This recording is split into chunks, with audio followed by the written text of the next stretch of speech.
He's made over 1,000 YouTube videos. He has over 200,000 YouTube subscribers. Who is he? Of course, I'm talking about Roberto Blake, YouTube influencer and video marketing strategist. In today's interview, I'm interviewing Roberto Blake, and if you are an entrepreneur who wants to understand how to leverage YouTube for your business, how to get email subscribers, how to grow your brand using the power of video, then you want to stay tuned because Roberto Blake drops some amazing insights and a ton of value in today's episode.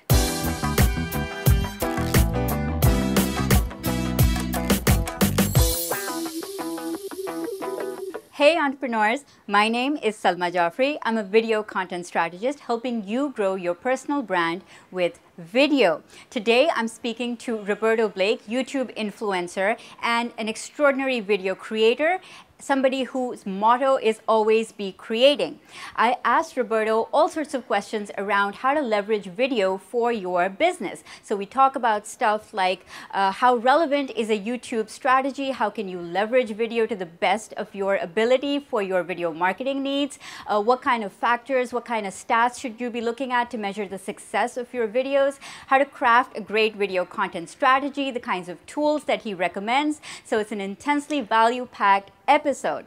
Roberto, thank you so much for being on the show. For those people who don't know you, please tell us a little bit about what you do. So my name is Roberto Blake. I'm a creative entrepreneur, public speaker, and many of you might be familiar with my YouTube channel. I have a YouTube channel where I teach creative career development. I also do software tutorials. Many of you have probably watched my How to Grow a YouTube channel series if that's something you're interested in. And I've actually produced, shot, edited, and marketed over 1,000 videos during my time on YouTube, built a great community. The Create Awesome community has over 200,000 subscribers, and we're bringing new people in that and helping them be educated and motivated about their creative career every single day. Amazing. I can't even imagine like what 1,000 video feels like and what 200,000 subscribers feels like right now. But I'm so inspired by a lot of things that you've been saying lately. I think I started hearing this message from you around December 2016. And I'm going to rephrase it a little bit here. The best time to start on YouTube was perhaps 10 years ago, and the next best time is now. And I've seen you come out really, really strongly with, okay, 2017 is YouTube's year. You've got to be on YouTube right now. And a lot of people are like, huh? But isn't that really old? What, I mean, isn't that established? Are you sure we're supposed to join now? So explain your philosophy, your reasoning, your backed up research with why a new creator should get on the channel right now, what's in it for him, and what can he expect? Well, I mean, I can put it really simply. I mean, it would have been great to be on TV 5 or 10 years ago, but if you could be on TV tomorrow, wouldn't you do it? Yeah, that's the succinct answer. But that's a pretty succinct, but like I can qualify that. This is pretty much the new television in terms of a consumption device. This is surpassed the television set. There are more of these on Earth than there are human beings. There are more of these phones and multimedia devices on Earth than there are human beings. And being in a platform that's very accessible, that's mobile first, and YouTube is definitely a mobile first company at this point, it would be very important. Video is also the next best thing to being somewhere in person. So whether you're going to be an entertainer or performer, whether you're going to be a small business person like you or I, whether you're going to be an educator, this is the superior overall platform to be in at scale right now. And the reason that I would say this is the golden era and the next 3 to 5 years of golden era of YouTube it's a very nuanced conversation. You have to understand that even though YouTube has been around for like 10 years now, started in February 2005, if I'm not mistaken, and has been around since, the YouTube partner program that allows people to use ads on their videos and monetize that and get ad revenue, that is a modern concept that was not available to all YouTubers day one. It was only made available to all YouTubers in, I'd say, mid-2012, which means the modern age of YouTube is less than 5 years old. The prospect of making a living from your content on YouTube, and remember, look at how I phrased that, from your content on YouTube, not making a living on YouTube, making a living from your content on YouTube. That is something that is less than 5 years old for most people. for most people. Prior to that, there were about maybe out of all the people who are creators on YouTube, maybe about 50,000 of them had access to the partner program prior to 2012.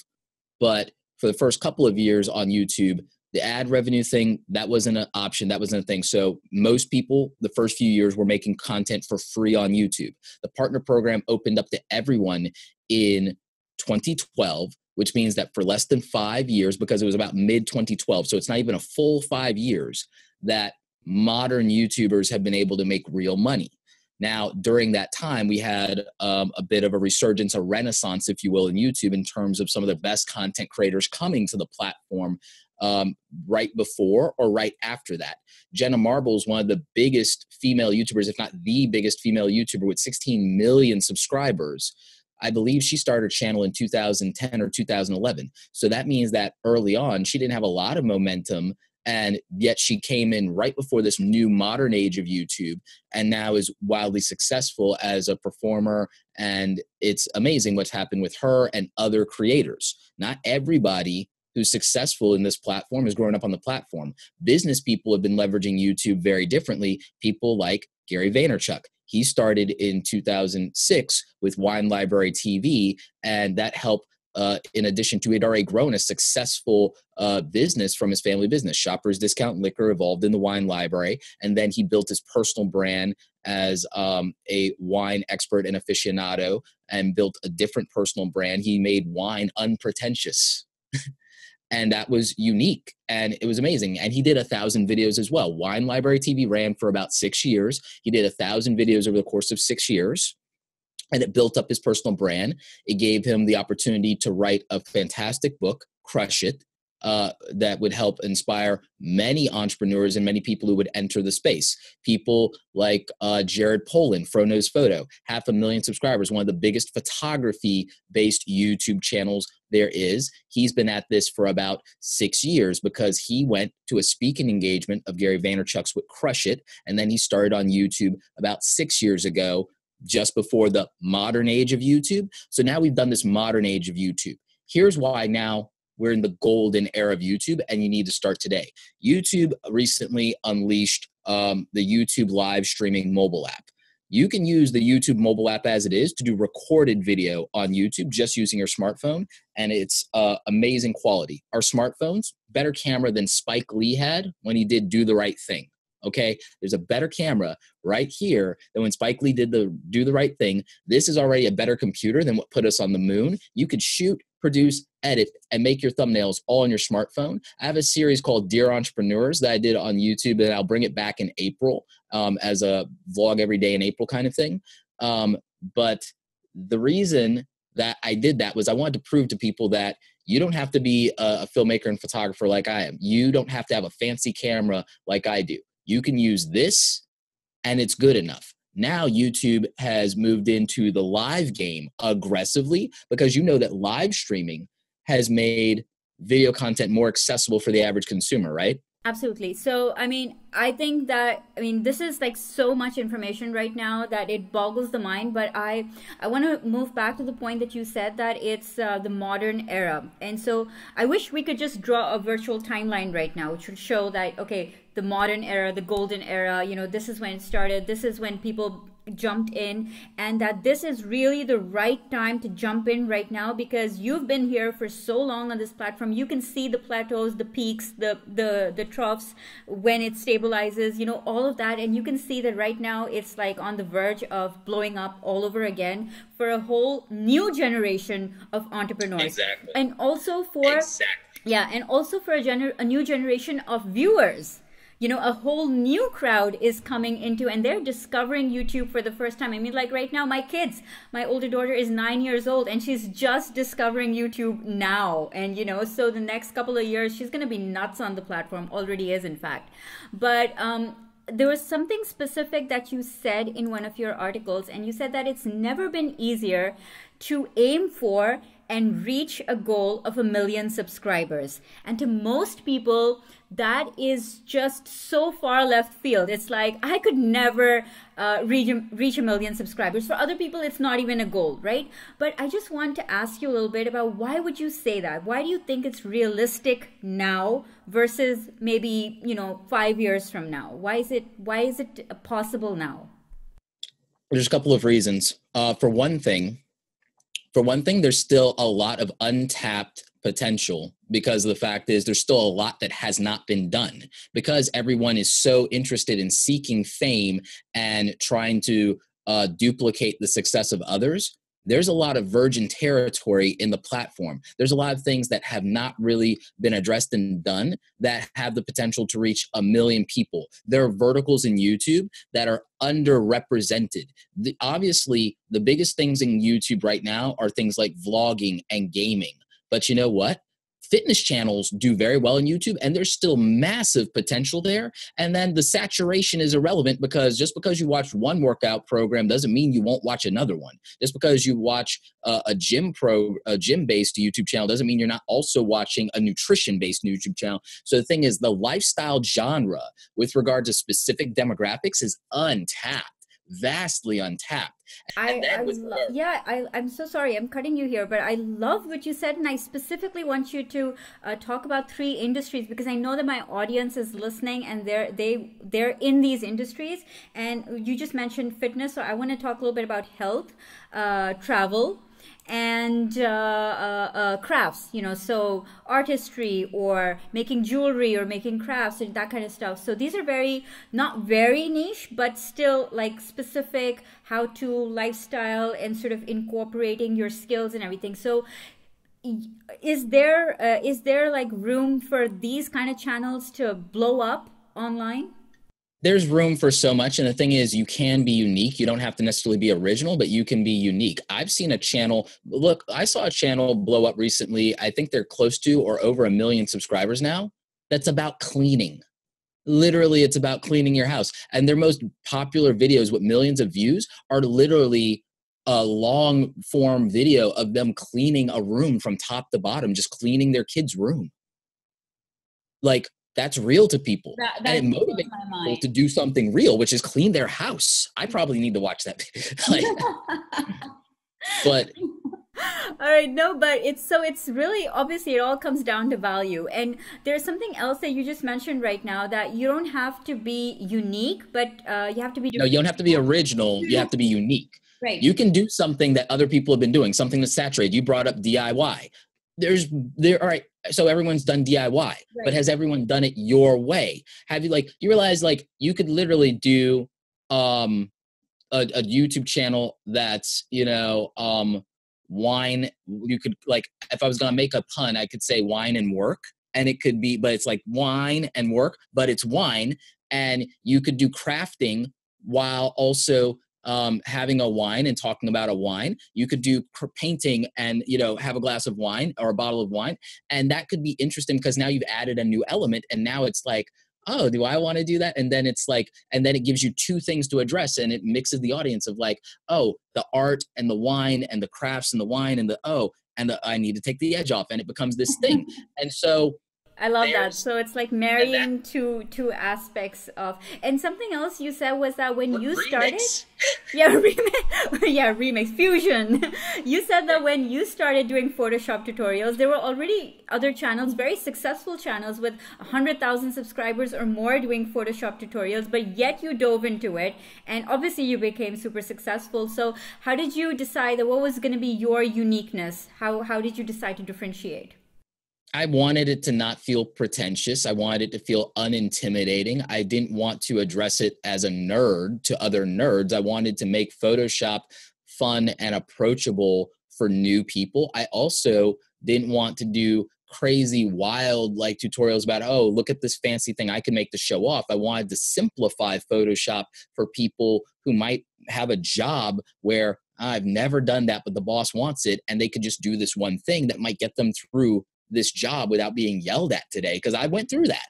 Mm-hmm. I took a problem that I had in my past that I didn't have anymore, and I said, well, this is valuable to somebody who's starting at where I started, and maybe my version of it helps them because it would have helped me. So I just realized that I might represent X amount of people who have a similar situation. And I decided to create value for those people that are in the same shoes as I was, or like-minded people, or people who have the same circumstances. So it's your perspective, and nobody can really match that perspective or has done it that way before. And so I think the takeaway from this is, if you're starting off a new channel and you feel like somebody's already done that, find out what makes it unique to you. What's your unique perspective? Like, for example, just last week I made a video called how to shoot and edit videos with your phone.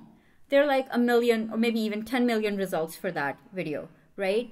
But I had a particular perspective which was very, very DIY. It was, I filmed it in my bedroom without any kind of fancy equipment or anything, even though I use a lot of fancy equipment. Like I have a green screen, and we have like softbox lighting, and we have like professional mics and recording software, but I stripped all of that out, and I was like, if I were starting right now, this is all I would use, just my smartphone and the sun, just natural lighting. It's really your message that matters. And the way that I did that, people are like, wow, this is amazing. But no, I mean, it's been done before, but you know what? It's how you say it and your perspective in it. So I love that. So let's talk just a little bit about, so you've decided what you want to do. You've decided what your unique factor is. You want to start a YouTube channel. How do you formulate the entire business strategy for a channel? How do you go from actually coming up with an idea, starting a channel, and then meeting business goals, whether that's revenue or collaborations or working with brands or driving traffic to your products and services? What does that strategy look like? Well, first of all, you have to set realistic goals. You also have to know your target market, but I would take Simon Sinek's advice and start with why. So why are you doing this? And also, why would someone care? Why would they pay attention to this? When you make content, whether it's a YouTube video, a podcast, an article, a book, the thing that someone is trading, even beyond money, is they're trading time. It's on you to justify that to them. So it all boils down to opportunity cost. Why would someone watch you versus doing something that's more important at that time to them? You make it more important to watch you because of the value that you're giving. So, well, exactly. It depends on what they want, though. It's like, oh, you want this? Well, I'm going to facilitate that through this content, which is why, if you're a business, in the context of your audience, in the context of business, what do they get to accomplish, or what do they get to do in exchange for the time? What is it that you alleviate? What pain point do you solve? What I would tell someone is, if they're getting started from a strategic component, know what the end goal, what the call to action is going to be attached to this piece of content, but also know what the value proposition for the viewer is. And then what the value proposition attached to that call to action is beyond the content itself. And I would say start with, most people say, Roberto, I don't know what content to make. I don't know why anyone would care about my industry or my business. You hear that all the time, right? Yeah. Start with the 10 pain points that all of your buying customers had. All of your clients and customers had qualified buying decisions that they made, buying questions that they asked you. So make 10 videos that address that pain. Throw me a curveball. Throw me an example of a client avatar, and I can work backwards from that. Okay. So a travel agency, let's say, and specializing in romantic couples, luxury retreats, honeymoon weddings, all that kind of stuff. You plan the whole thing out for them, destination weddings and luxury travel, romantic, let's say that's our niche. Top 10 best romantic travel destinations in the world. That's a video. How to get your passport last minute. How to prepare for the TSA pre-check. TSA pre-check versus global, I think it's called Global Pass. 10 ways to travel smarter. 5 tips for packing for a trip. Things like that would play out very well, and they address the issue that someone has if they're going to book a travel agent. 5 things to know before you book a travel agent. How to find a travel agent. 10 questions to ask a travel agent before your trip. It's really just common sense if you really think about it, right? And Really the is. more you start putting that content out, you start getting questions, you start getting more ideas, you see what other people are creating, what other questions need to be answered, and you just roll with that. I think a lot of us, like creators, we get stuck with, or at least, you know, at the beginning level, we get stuck with what people need versus our ego. We're like, no, but I want to make a video about this. Okay. But if that's not interesting to your audience, well, guess what? You're going to be the only person watching it with your mom.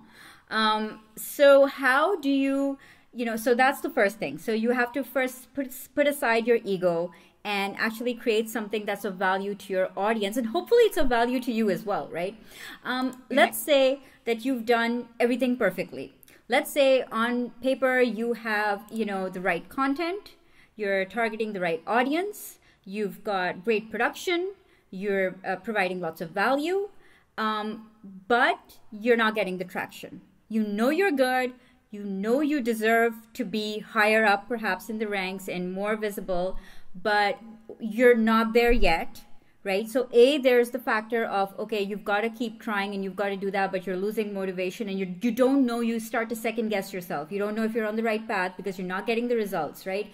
So what would you say to somebody who's doing everything right in theory, but not showing the results at this point? First of all, eliminate deserve from your vocabulary because you're asking for other people's time. You're not entitled to it. You don't deserve anything. Sorry. Like, I know that's an unpopular thing, and I know people don't like that and everything like that, but you can quote me. You deserve absolutely nothing. You deserve the dirt. You deserve We'll make that the tweet in this video. Yeah, none of us deserve anything. Deserve is a human concept, just like blame. There's no deserve. There's no blame. There are only consequences. There's only accountability. There's only responsibility. There's only what you got. There's only the process. Which means that if your process isn't getting the results that you want, you have to identify what's going wrong in the process. That's diagnostic. It doesn't even mean your content isn't quality if people aren't watching it. That's not an objective basis of quality. It might be an objective basis of, is there a demand for this? Because maybe what you didn't do is you didn't do enough research to determine the demand. Or even if there's a demand, did you make it something that's easy to discover, easy to identify, and easy to understand? Because there's great information out there, but someone can't necessarily understand it. Do you know why? Primary example. Everyone right now, again, this is not to get actually political, but it's to make a point. I get annoyed with everybody whining about fake news. Do you know why I get annoyed with everyone whining about fake news? Turn off the bloody cable networks, turn on C-SPAN, get a freaking dictionary, get some law books, and consume the raw data from C-SPAN, and then reference it against the actual laws, and then actually make and draw a conclusion off the raw data. Oh, wait, we're lazy. We're not going to do that. Which means that then we're beholden to a news channel to make this digestible, to chop it up the way we want, to put our flavors and spices, because what we don't want to do is we don't want to go out, kill the deer, cook the meat, gut the thing, clean it ourselves and everything like that, and then cook it. We don't want to do all of that. We want to go to the grocery store, and then we want to complain about being fat. That's what we want to do. So when we whine about fake news, we're whining about... I love the analogy. So when we do that, we're whining about a product that's put in place that is beholden to corporations and beholden to advertisers, and we made the problem, and then we're whining. We made the problem, and then we're whining. It's the same thing with YouTube content. And again, I know that's a slightly political tangent, but my thing is, I'm not saying that, great mainstream media. No, I'm not saying, let's have fake news. I don't think you should purposely mislead people. I'm saying that you can't complain about something. You can't complain about the monsters you make. And with YouTube, it's the same thing. People complain about not getting the views and the results, but they don't ask themselves what their accountability is. It's like, did I make that easy to understand? Did I make that thumbnail something that someone would click on, given all the other distractions, all the things competing for their time and attention? Did I make this interesting enough? Did I make this click worthy?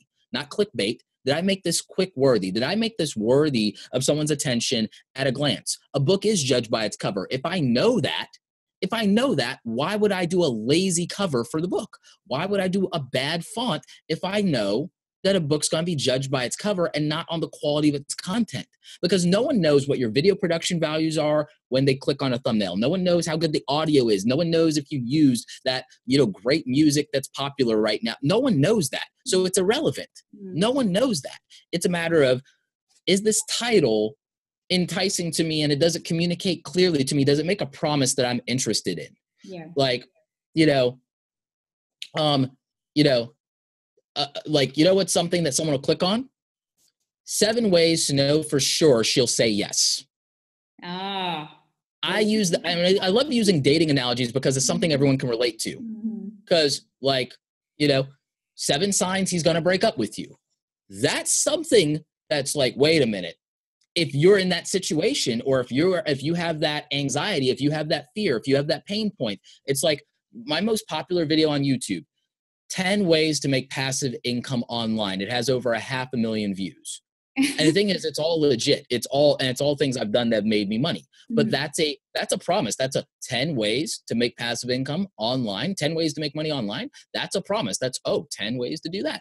And it still gets tens of thousands of views. It still gets like 40, 50,000 views a month now. Like by the end of the year, that'll be 1 million views on that video by the end of the year. Because it makes a very specific value proposition. It's a 13-minute video, so you know that I'm going in depth for like a minute a piece on each of these ways of how to make money online. And the thing is, it's not an outrageous promise because, look at the internet. We have there's 6 ways easily enough to make money just with YouTube. There's so many ways. YouTube has the ad revenue, but then you also, now this isn't passive, but you have sponsors attached to YouTube. You could do that. You could do affiliate marketing, which is passive. You could sell your own product on top of that. You could sell merch. And if you're selling merch and it's something like Spreadshirt or Teespring, then you don't even have to do the order fulfillment. It's all like print on demand style products. So that's 5 right there. YouTube Live now has Super Chat where people can donate $5, $10 to you right there in the live stream.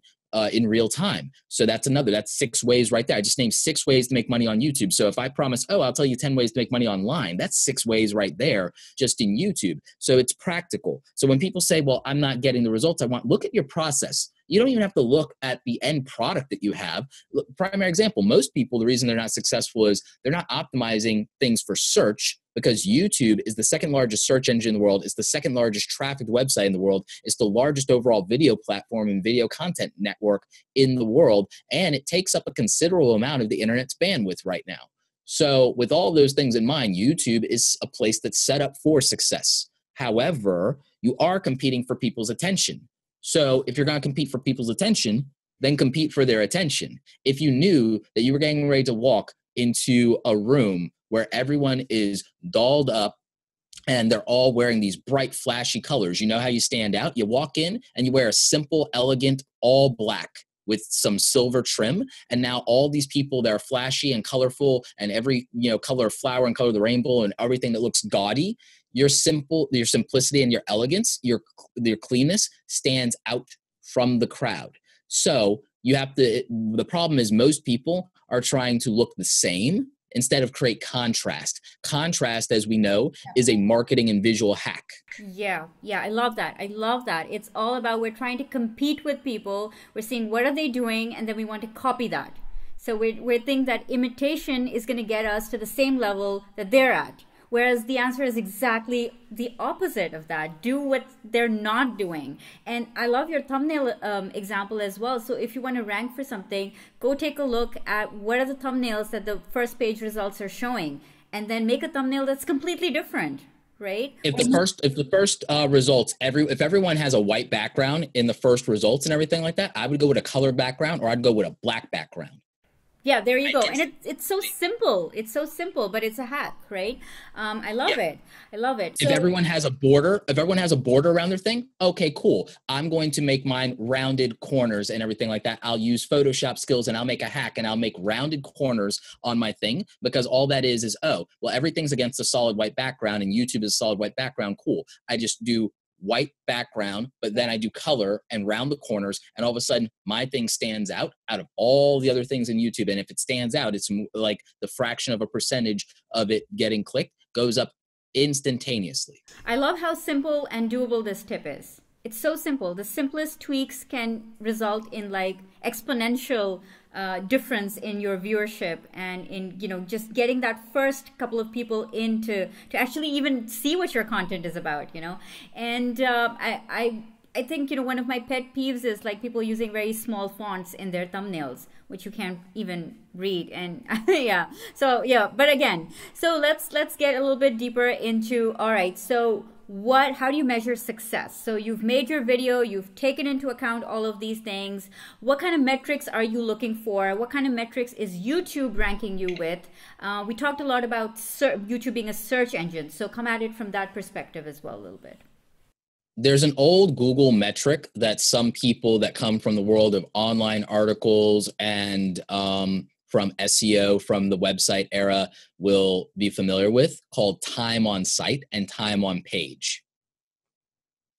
You understand and you remember from back in the day that everyone understands from an analytics standpoint that clicks and website traffic is irrelevant if they're bouncing and they're not spending time on your site. If they're like, oh, if your average time on site is 30 seconds, it doesn't matter how much traffic you got. Would you say that that's vanity metrics, or would you say that it still plays a role? Vanity metrics, views, clicks, all of that's vanity. Mm-hmm. There's some validity to it, but mostly it's vanity.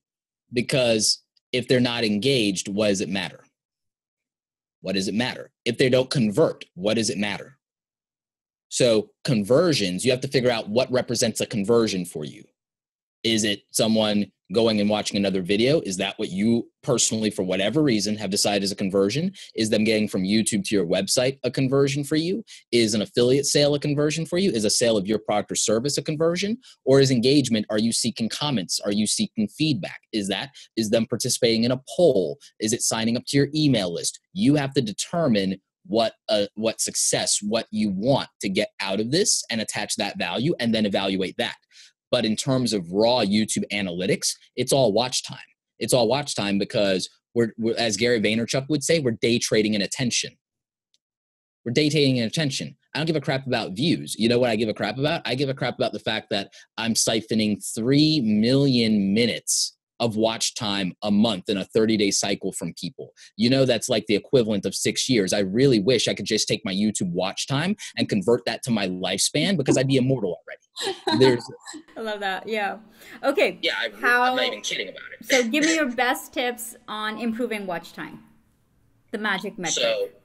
So the first thing is you have to understand that there's watch time, and then there's a thing you won't see in your analytics called session start time and session time, meaning the longer you keep someone on YouTube, the better your channel authority performs. However, in the context of us as businesses, we don't always want that because we do want them to leave YouTube and go sign up to our email list. We do want them to go buy our products and services and convert. So the thing is, we have to split some of our content that is, okay, this is going to improve my YouTube channel, my authority, and my rankings, and this is going to get me more. But then this content is going to get me sales or get me email signups. Or so you have to attach a specific value to it, which is in my case why I make so much content in a month, is because I have all of these different goals that I want to achieve.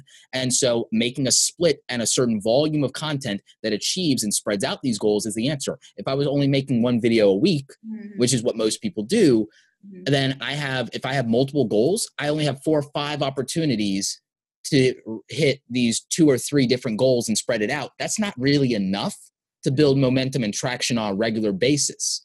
So, but doing 2 or 3 videos a week means that for a month, I now have like 8 or 12 pieces of inventory, which means that if I have 2 or 3 different goals that are in opposition to each other, I have a better mix of split of what's accomplishing those goals. So more shots to take, more shots that can land for this thing. But see, in my case, so if I have 30 videos, that means that I could dedicate 6 videos. If I have 30 videos I'm going to do for a month, if I'm doing videos every day, it means that every single week, I could have 1 or 2 videos that might be specific to driving email list traffic. But that doesn't have to conflict with the fact that I might have 3 videos that I want to drive affiliate revenue to make me real money.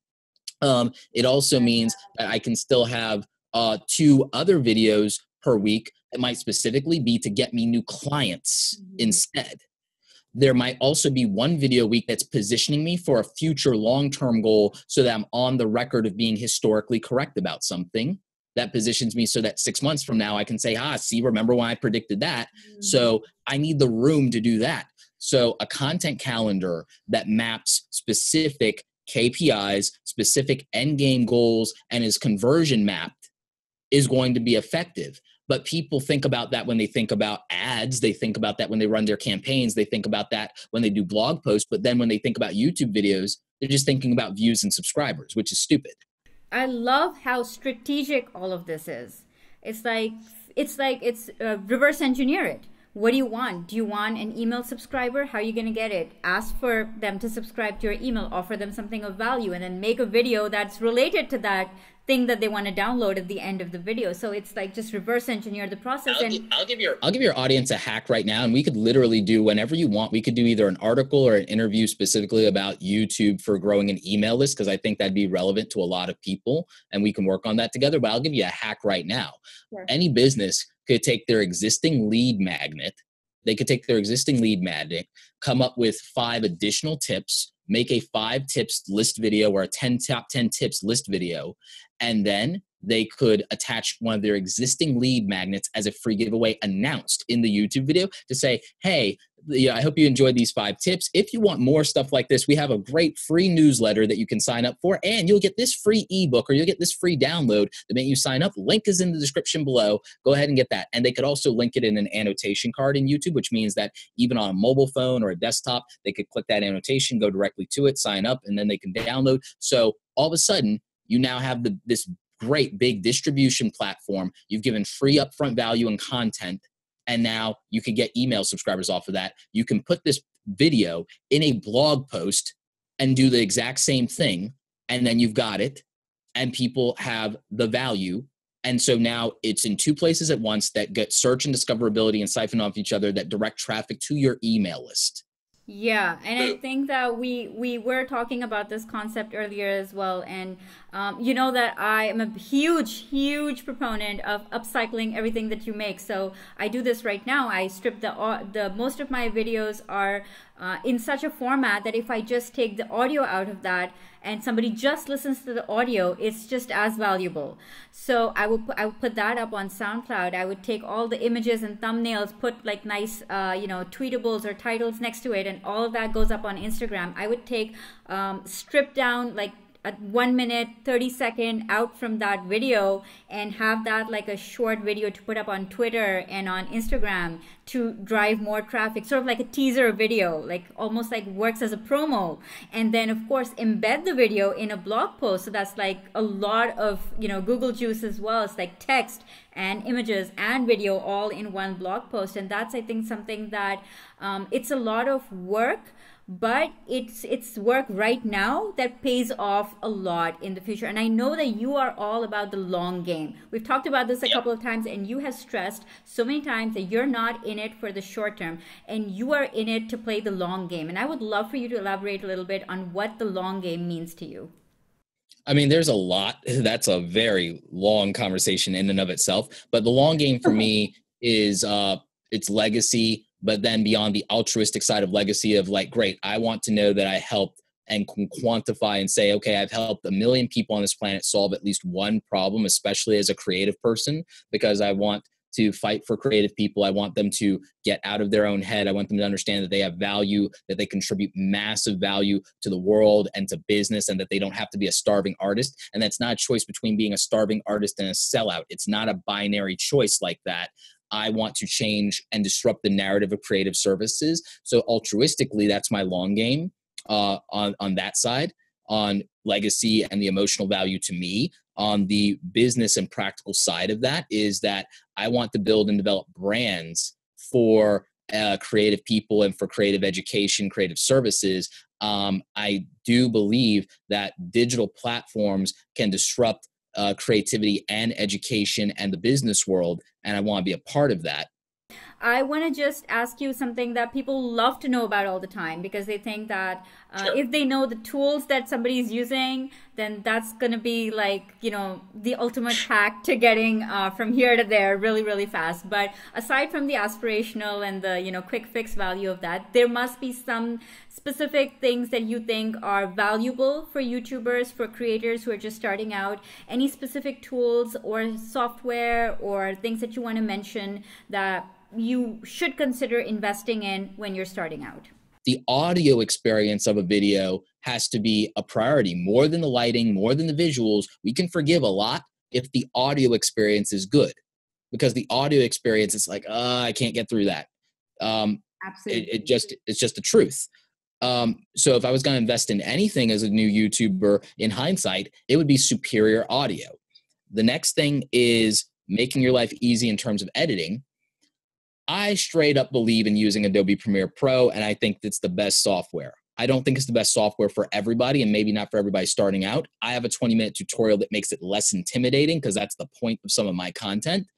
But I think that if you just want to buy something and be done with it, Final Cut Pro for $300 isn't a bad option. If you need something cheaper, Cyberlink Power Director is an option. So, Roberto, this has been awesome. But I actually asked a few people in some of my communities and Facebook groups that I'm going to be interviewing you, and if people have some questions. And so, if you're okay with it, we want to take some community questions from some people. So, the first one I want to ask you is by Alia Smith. And they're asking, how does he find the time to do all the work he does? And I think I have that question as well. So how do you do it all? I batch everything. I invested in technology that makes me faster. I have like a overpowered computer like sitting here that I built from the ground up last summer. So speed. And I pay for programs. A lot of people like to use free and open source stuff, and I get it. I just pay for stuff that makes me faster, because I do so much. I don't have the time. So I do that. Okay, that is excellent. So we're going to take a few more questions if you have time. Herman Drost asked, what's your video upload and promotion sequence? I remember seeing your sequence on the TubeBuddy checklist. Should we direct them there? Yep, that's pretty much it. Right. So TubeBuddy.com. Yeah, TubeBuddy.com/awesome. Oh, okay, that's easy to remember.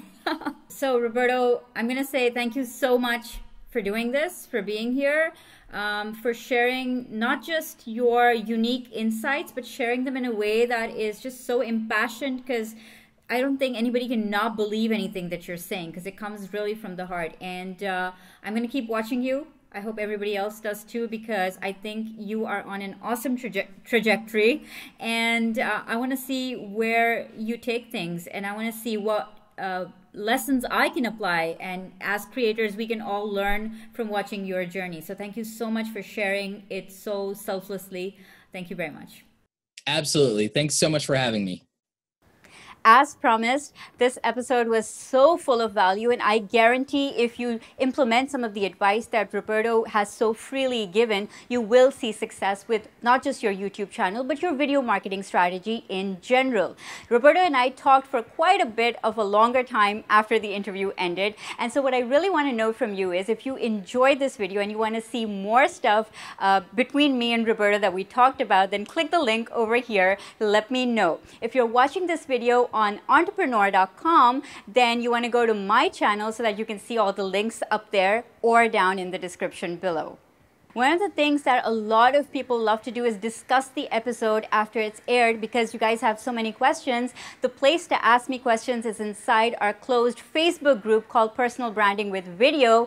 Join in. The link is down below in the description, and I'm also just going to say it out. It's fb.com/groups/personal branding with video. So I hope to see you inside the Facebook group, and I hope that we can continue this discussion further, and let's talk video marketing and how to best use video for your business. Thank you so much for watching. I'll catch you next week.